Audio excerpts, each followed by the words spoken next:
Hello everyone, আসসালামু আলাইকুম। আজকের ভিডিওতে আপনাদের স্বাগতম। তো আজকে হচ্ছে ঢাকা থেকে খুলনা কিভাবে বাসে ট্রাভেল করবেন, তো ওটা নিয়ে আলোচনা করব। তো প্রথমে হচ্ছে এখানে কিভাবে যাবেন, কোথায় গিয়ে নামবেন, ভাড়া কত, আর তারপর হচ্ছে এটা দূরত্ব কত, সময় লাগবে কোথায়, তো কি কি বাস দিয়ে যাবেন, তো ওটা নিয়ে বিস্তারিতভাবে আলোচনা করব। আশা করি শুরু থেকে শেষ পর্যন্ত ভিডিওটা দেখলে সবকিছু কনফিউশন দূর হয়ে যাবে।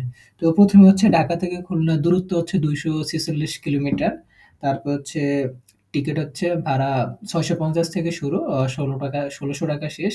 তো আপনি যত ভালো ব্র্যান্ডের বাস নেবেন তো ভাড়া তত বেশি। এই আর এখানে হচ্ছে 6 থেকে 7 ঘন্টা দূরত্ব লাগতে পারে ঢাকা থেকে খুলনা রুটে। আর হচ্ছে যে বাসগুলো যায় এগুলো হচ্ছে সোহাগ, গ্রিন লাইন, হানিফ, ইগল, তারপর হচ্ছে টুঙ্গিপাড়া, ইমাদ, আরো অনেকগুলা, ফাল্গুনী, এগুলা বাস যায়। তো আমি হচ্ছে সেরা 6টা বাস যেগুলা ঢাকা থেকে খুলনা যায়, তো ওগুলা নিয়ে আলোচনা করবো। তো প্রথমে হচ্ছে হানিফ এন্টারপ্রাইজ। তো হানিফ এন্টারপ্রাইজ এটা হচ্ছে সাধারণত সারা বাংলাদেশে সার্ভিস দিয়ে থাকে। তো এটা জেনারেলি ভাড়া হচ্ছে 650 টাকা, নন এসি ভাড়া। তারপরে দ্বিতীয়ত হচ্ছে সোহাগ। হ্যাঁ, সোহাগ এন্টারপ্রাইজ। তো এটা হচ্ছে এসিও আছে আর এটা হচ্ছে নন এসি আছে। তো এসি হচ্ছে 1400 টাকা আর হচ্ছে নন এসি হচ্ছে 800 টাকা। এই তারপর হচ্ছে গ্রিন লাইন। তো গ্রিন লাইন তো বুঝিনি, ওটা ব্র্যান্ডেড বাস। তো এটা হচ্ছে শুধুমাত্র এসি থাকে। তো এসি হচ্ছে 1400 টাকা।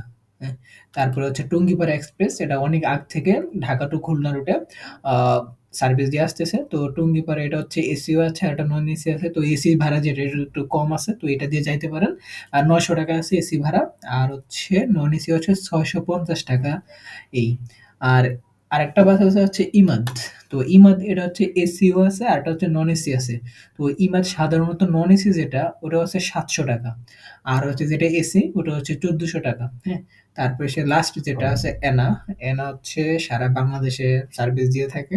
তো আপনারা জানেন এনা বাস সম্পর্কে। এনা হচ্ছে নন এসি থাকে শুধু। তো এখানে হচ্ছে ভাড়া হচ্ছে 650 টাকা শুধু নয় এনা। তারপরে সে বাস স্ট্যান্ড যেগুলা, তো ঢাকা থেকে যদি আপনি খুলনা যান তাহলে হচ্ছে গাবতলী, সায়দাবাদ, তারপর হচ্ছে কল্যাণপুর, মহাখালী, ফুলবেড়িয়া, এখান থেকে আর কি এই বাসগুলা পাবেন। আর হচ্ছে যেখানে গিয়ে নামবেন খুলনা শহরে, তো এখানে জায়গাগুলোর নাম বলে দিই। ওটা হচ্ছে রূপসা বাস টার্মিনাল। হ্যাঁ, এগুলো এটা হচ্ছে প্রধান যেটা বাস টার্মিনাল। তারপর হচ্ছে জিয়াবাড়ি মোড় ওইখানে, তারপর শিববাড়ি মোড়, তারপর হচ্ছে ময়লাপোতা মোড়, এগুলা আর কি গিয়ে স্টেশনে থামবেন।